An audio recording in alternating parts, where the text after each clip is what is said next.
This section heading is called Hadoop Installation. So now the package for our Hadoop installation is located down user, local, and then source. And then once again, this is the directory where I'm storing packages that I couldn't obtain via my mirror.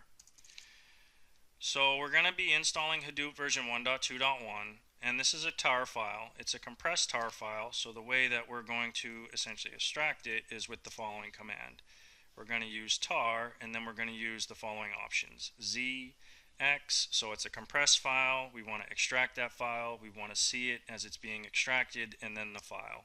So it's going to be user, local, and then source, and then it is Hadoop version 1.2.1. We don't want to extract it to the current directory, so we'll use this -C option. Where we're going to extract it to is user local.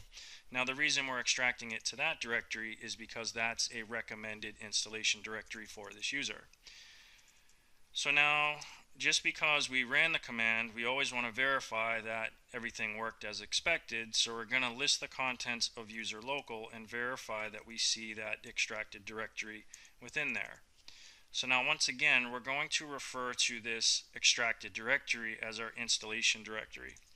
Now we are the support user, and our support user that is in the support group is going to be our administrator for our Hadoop cluster. So what we need to do is we need to ensure that we have permissions over the files within this extracted directory. So we're going to do an ls-l, and what we're going to do is we're going to see what type of permissions are on there. So it's user local and then Hadoop. So if we look at the permissions here, we have the owner of this package is the root user in the root group.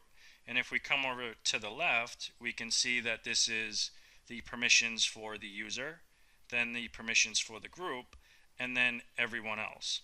So we'll cover exactly what all this is later on, but just know that if we look at this last column here for everyone else, because that's what the support user falls in, we really don't have the permissions we need in order to kind of manage this installation here.